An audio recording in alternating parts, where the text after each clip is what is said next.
Hello super learners, कैसे हो आप सब। आई रियली होप कि आप सब एकदम फिट फाइन और बढ़िया हो। तो बेसिकली आज के इस रिकॉर्डिंग में मैं आपको दिखाऊंगा एक पेपर जो कि मैं चेक कर रहा हूँ। मनीष पांडे नाम का हमारा एक स्टूडेंट है जिसने एक पेपर सॉल्व किया था। तो वैसे ये क्वेश्चन पेपर ये वाला है जो मैं सब्जेक्टिव पेपर्स बच्चों को टेस्ट सीरीज में देता हूँ करने के लिए। तो ये 25 मार्क का पेपर था जिसको 1 घंटे में सॉल्व करना था। एंड देखो, ये इन ऐप पेपर है, क्वेश्चन पेपर भी इन ऐप है और साथ ही साथ इसका आंसर भी बच्चा इन ऐप ही सेंड कर देता है। ऐसा नहीं कि उसको पर्सनली मुझे पीडीएफ बना करके भेजना पड़ेगा। बस आप चाहो तो पर्सनली भी पीडीएफ भेज सकते हो, बट यहाँ पे भी हम हेल्दी कंपटीशन के लिए इन ऐप ही करते हैं। तो चलो अभी देखते हैं, ठीक है। तो क्वेश्चन देख लो, यहाँ पे क्वेश्चन नंबर 1 एमसीक्यू था। फिर अगर हम क्वेश्चन नंबर 2 देखें तो आंसर द फॉलोइंग क्वेश्चन है। और फिर अगर हम चले जाए तो क्वेश्चन नंबर 3 था एक साइंटिफिक रीजन। क्वेश्चन नंबर 4 था आंसर द फॉलोइंग क्वेश्चन। ये क्वेश्चन है। अब देखते हैं कि मनीष ने क्या अटेम्प्ट किया। तो मनीष ने सबसे पहले जो अटेम्प्ट किया, मनीष ने टोटल तीन फोटोज अपलोड किए हैं यहाँ पे आंसर के। तो 1 of 3 पहला इमेज है। यहाँ पे मनीष ने पहले क्वेश्चन नंबर 3 अटेम्प्ट कर दिया है। अब देखते हैं क्वेश्चन नंबर 3 का मनीष ने। देखो यहाँ पे एक चीज है, ठीक है, जो सबसे पहले मिस्टेक है कि यहाँ पे मनीष ने क्या लिखा है मुझे वो क्लियरली समझ नहीं आ रहा है। क्वेश्चन नंबर 3 लिखा है या क्या लिखा है। मनीष ही नाम है इसका, राइट। बट हम एनी विच में मैं अंदाजा लगाता हूँ। अब इसको मैं बाद में कॉल करके बोलूंगा कि किस तरीके से इंप्रूव करना है। तो पहला, while going from the left to right, तो मैं ये क्वेश्चन देख पा रहा हूँ कि मनीष ने क्या किया, atomic radius goes on increasing while going from left to right. ये पहला क्वेश्चन अटेम्प्ट किया है। अब यहाँ पे तुम एक चीज और देख सकते हो कि इसने पॉइंट लिख दिया, नंबर नहीं लिखा इसने। इसको ऐसा लिखना चाहिए था कि भाई साहब ये पहला क्वेश्चन है, ठीक है। तो while going from left to right in a group atomic radius keep on increasing by unit mass. चलो ठीक है, पहला पॉइंट सही है। हाउएवर नंबर लेफ्ट से राइट जाते हुए atomic group the atomic while going from left to right in a group atomic keep on increasing. तब ये एटॉमिक क्या, ठीक है, एटॉमिक रेडियस, एटॉमिक नंबर। सवाल यह है एटॉमिक क्या। तो देखो इसने यहाँ पे मेंशन नहीं किया, तो यहीं पे आंसर को हम गलत कर सकते हैं। देखो अब अगला देखो क्या है। However number of, can you see, however number of cell does not increase but one atom is added in shell. अब ये सेम इसने लिखा था लेकिन इसने काट दिया, तो ये गलत है।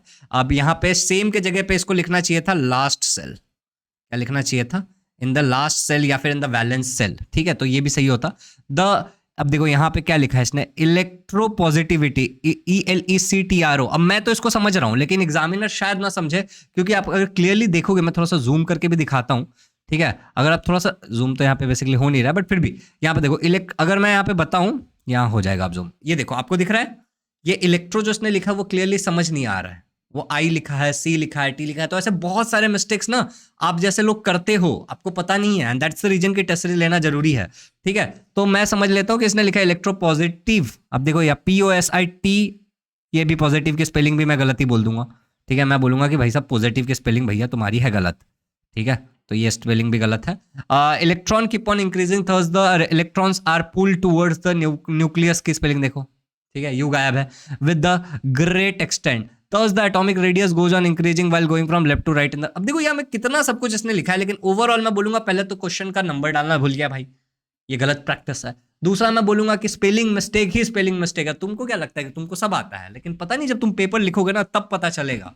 तो जो बच्चे मन में ये बना के रहते हैं ना, अभी देखो हमेशा मैं तुमको मोटिवेट करता हूँ लेकिन रियलिटी पेपर है, समझ गए। तो अभी ऐसा तुम लिखोगे तो मैं तो इसको दूंगा भाई ज्यादा से ज्यादा, कितने मार्क का था ये देखो, ये था हमारा 2 मार्क्स का। मैं इसको बहुत ज्यादा दे दूंगा तो 1 मार्क्स दूंगा, इससे ज्यादा मैं नहीं दे सकता।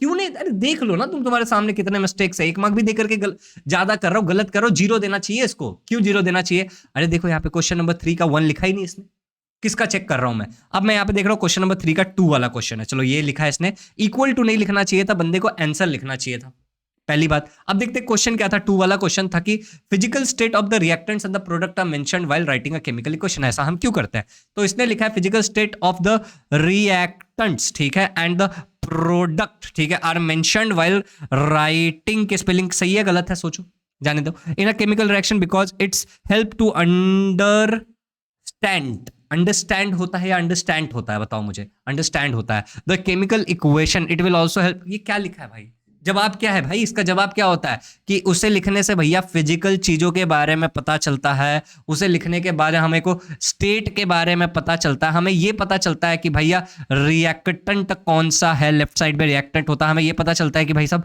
प्रोडक्ट्स कौन सा है, ये पता चलता है। हमें टेम्परेचर के बारे में पता चलता है, हमें कैटलिस्ट के बारे में पता चलता है। अरे हमें बहुत सारी चीजें पता चलती हैं लिखने के बारे में। ये कुछ नहीं लिखा, 0।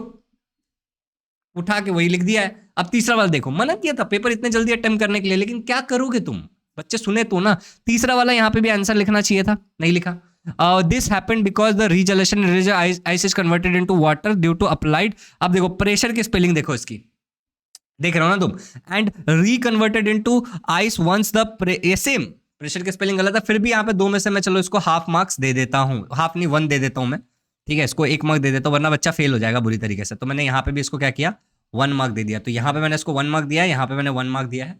अब चलो इसका दूसरा पेपर चेक करते हैं, दूसरा शीट क्या इसने सबमिट किया है, ठीक है। अब इसने शायद शीट आगे पीछे हो गया होगा इसका, तो यहाँ तक इसके 2 मार्क्स हुए, ठीक है। अब दूसरा वाला लोड हो रहा है, जरा सा रुक जाओ, लोड हो जाएगा तुरंत। चलो दूसरा वाला लोड हो गया, जिसमें इसने क्वेश्चन नंबर 1 अटेम्प्ट किया। तो अब देखो पहला क्वेश्चन नंबर 1 में अगर मैं चले जाऊं, तो पर्सन का वेट 60 न्यूटन था, तो वेट उसका मून पे कितना हो जाएगा बताओ।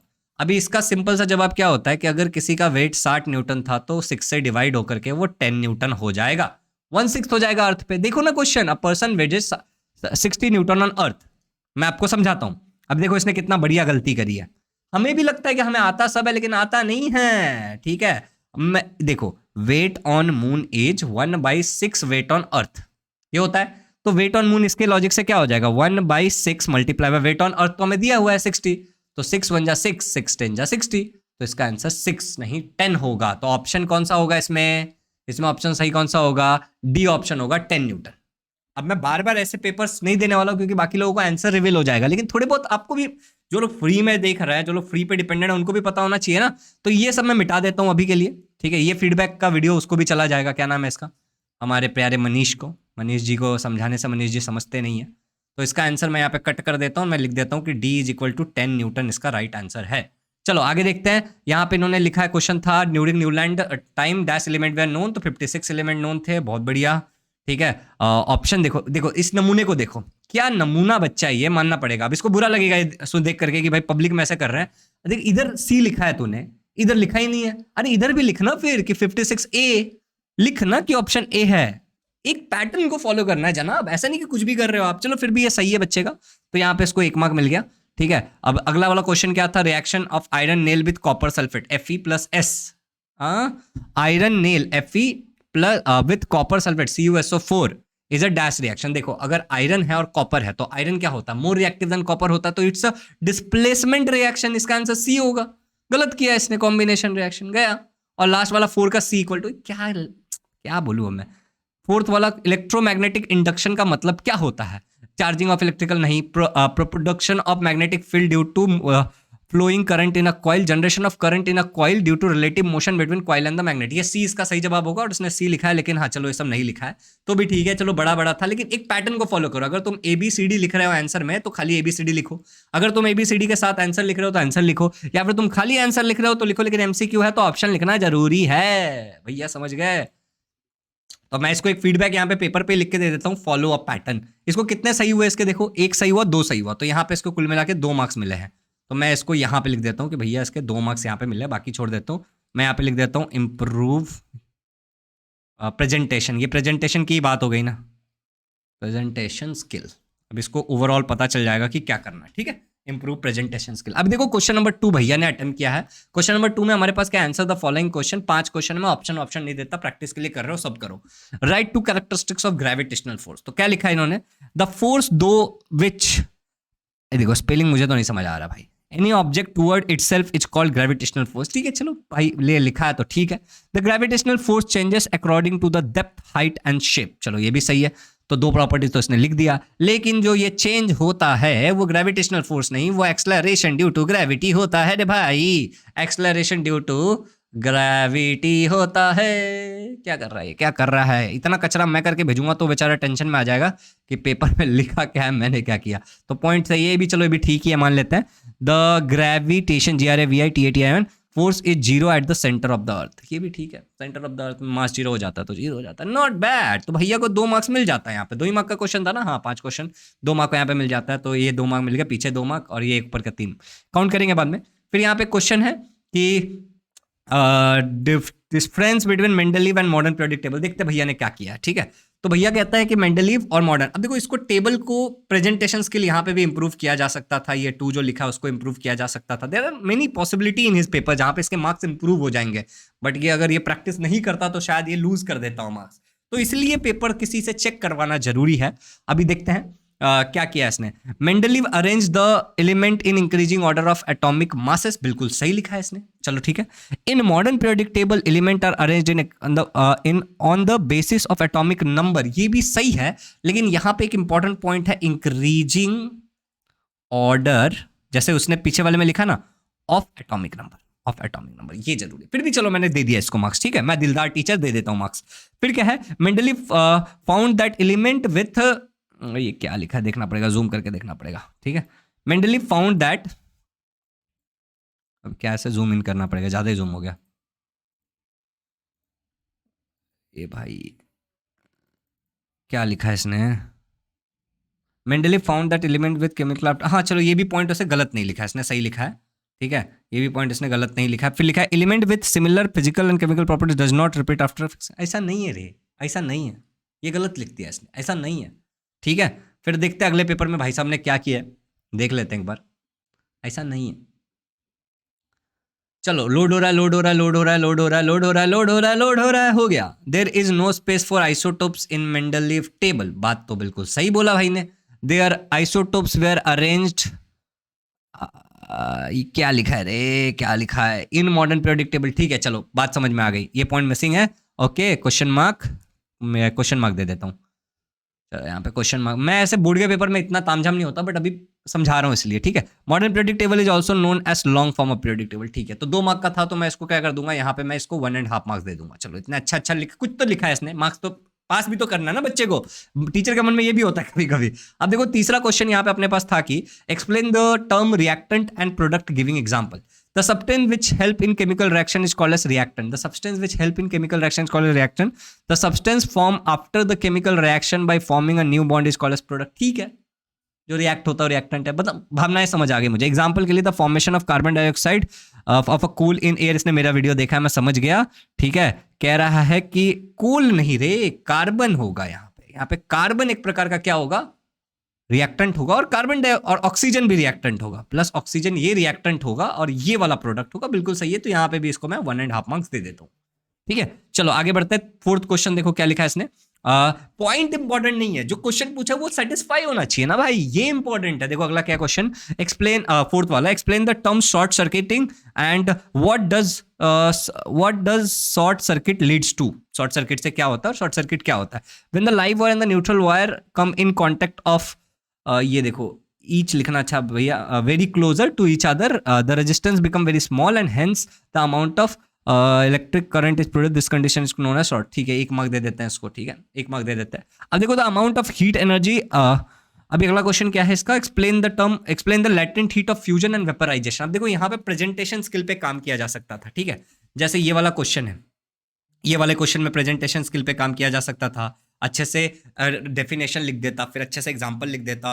मैं आपको कैसे, अभी अगर ब्लैंक पेज रहेगा तो मैं आपको एक्सप्लेन करता हूँ अभी, ठीक है, एक ब्लैंक पेज लेकर के थोड़ी देर में एक्सप्लेन करता हूँ कि कैसे प्रेजेंटेशन पे स्किल पे काम किया जा सकता था। The amount of heat energy obtained at a constant temperature include converted gas into is called as latent heat of, not accurate, पढ़ के ऐसा लग नहीं रहा कि दिस इज एक्यूरेट। देखो the amount of heat energy absorbed at a constant temperature, ठीक है, to convert into gas is called as latent heat of vaporization. अब यहाँ पे कन्वर्ट, क्या कन्वर्ट करना है, समझ रहे हो ना मेरी बात। लेटेंट हीट ऑफ वेपराइजेशन क्या है, the amount of heat energy absorbed at a constant temperature to convert liquid into gas. तो यहाँ पे मेरे हिसाब से लिक्विड मिसिंग है, ठीक है, तो ये 0 हो जाएगा, ये गलत हो गया। अब देखो the amount of heat energy absorbed at a constant temperature to convert ice into water is called as latent heat और फ्यूजन। लेटेंट हीट ऑफ है ये, और देखो मैंने पढ़ लिया तो ये ऑफ लिखा है इसने, आप लोगों को दिख रहा है ना स्क्रीन पे, तो ये गड़बड़ है। और यहाँ पे अगर आप ध्यान से देखोगे तो चलो मैं इसको 1 मार्क्स दे देता हूँ, यहाँ पे 1 मार्क्स नहीं, मैं हाफ ही मार्क्स दूंगा, क्योंकि यहाँ पे आइस इंटू वाटर नहीं था, यहाँ पे था सॉलिड इंटू लिक्विड, तो इसको हाफ मार्क्स ही दूंगा मैं। तो अगर हम टोटल मार्क्स, अगर अब तो इसने इतना ही लिखा है, तो अगर मैं टोटल मार्क्स काउंट करूँ तो 1.5 और 1.5 ये 3 मार्क्स हो गए, ठीक है, ये हो गया 4 मार्क्स और ये हो गया 4.5 मार्क्स, ठीक है। और फिर अगर मैं यहाँ पे आ जाऊँ 4.5 के बाद में, 4.5 के बाद में अगर मैं यहाँ पे आ जाऊँ तो गिव मी अ सेकंड, पीछे पेज जाने में थोड़ा टाइम लगता है। 4.5 के बाद ये हो जाएगा 5, 6.5 हो जाएगा ये, ठीक है, इसका मैंने दे दिया था उसको, 6.5 हो जाएगा, और ये 7, 8.5 हो जाएगा, और यहाँ पे 1 मार्क, तो 8.5 9.5, और ये 10.5 हो जाएगा इसको, यहाँ पे 10.5 हो जाएगा, तो 10.5 11 मार्क्स मिला इसको 25 में से। तो देखो यहाँ पे मैंने आपके सामने यहाँ पे डाला 25 में से इसको कितना मिलेगा 11। अभी देखो पीछे मिटाऊंगा मैं, आप देखना मिटा दिया मैंने, अब मैंने 11 मार्क्स लिख दिया। और अब मैं क्या करूंगा, अपडेट सेव एंड अपडेट करूंगा, तो ये मार्क्स क्या हो जाएगा, अपडेट हो जाएगा। और यहाँ पे देखो जिस जिस बच्चे ने अटेंड किया उनका नाम भी आ रहा है और बाकी सारी चीजें आएंगी। अब तक ज्यादा, अब प्रणय ने भी किया तो मैं प्रणय का पेपर भी ऑफकोर्स इवेल्युएट करूंगा। And this is the way basically, तुम समझ रहे हो, इस तरीके से हम पेपर चेक करते हैं। अब प्रेजेंटेशन वाला जो बात मैंने आपको बोला था उसको मैं आपको समझाने की कोशिश करता हूँ। जैसे था कि रिएक्टेंट क्या होता है, प्रोडक्ट क्या होता है, तो ये बच्चा क्या लिख सकता था कि हाँ ये रिएक्टेंट होता है, ठीक है, प्रोडक्ट ये होता है, दूसरा पॉइंट प्रोडक्ट, फिर एक रिएक्शन लिख देता और उसके ऊपर ऐसे बोल देता कि इस रिएक्शन में ये वाला रिएक्टेंट है और ये वाला प्रोडक्ट है।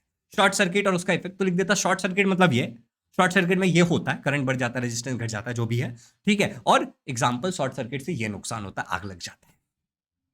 सिमिलरली हर एक क्वेश्चन में यहाँ पे प्रेजेंटेशन स्किल पे काम करना था, इस ये पेपर का मुद्दा ये था। तो अभी आपने ये देखा ना कि किस तरीके का क्वेश्चन पेपर होता है जो मैं खुद से बना करके देता हूं, कैसे बच्चों का प्रेजेंटेशन स्किल इंप्रूव करा रहा हूं। अब मैं आपको बताता हूं कि ये सब हो रहा है हमारे साइंस के टेस्ट सीरीज में। आपको टेस्ट सीरीज के बारे में थोड़ा सा बताता हूं।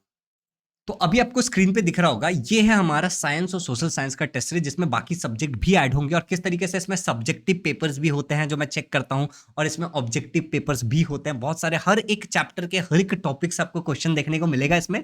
और अगर आप अभी परचेस करने जाओगे लेट से, ठीक है, तो इसका जो प्राइस आपको बताएगा, मैं स्क्रीन पे से थोड़ा साइड हो जाए, आपको दिख रहा है ना स्क्रीन पे, तो दिख ही रहा होगा आपको, ठीक है, जो प्राइस है वो कितना बता रहा है, 398 रुपीज। लेकिन अगर अभी आप ये टॉपर, यहाँ पे 2 अवेलेबल ऑफर भी दिखा रहा होगा आपको स्क्रीन पे, जरा देखिए, एक ऑफर ये है और एक ऑफर ये है। तो अगर आप ये ऑफर लगा देते हो तो आपको 99 रुपीज ऑफ होकर के 299 रुपीज में मिल जाएगा। लिमिटेड टाइम ऑफर है, क्योंकि जैसे जैसे इसमें सब्जेक्ट्स ऐड होते जाएंगे वैसे वैसे प्राइस बढ़ता चला जाएगा। अगर आप समझदार स्टूडेंट हो जो एग्जाम में अच्छा नंबर लाना चाहता है, तो आपको अभी एहसास हो गया होगा कि भैया क्या गजब पेपर चेक करते हैं, क्या एक एक स्पेलिंग पे फोकस करते हैं, और क्या मेरा मार्क्स क्या गजब बढ़ेगा। एक पेपर चेक करने में कितना टाइम लगा तुम मुझे बताओ? लगभग 10 मिनट। इतना टाइम लगता है भाई, इतना टाइम लगता है चेक करने में, एफर्ट लगता है। तो कैसे मैं ये टेस्ट सीरीज लाखों लोगों को फ्री में दे दूं? कोई वैल्यू ही नहीं होगा ना उसका।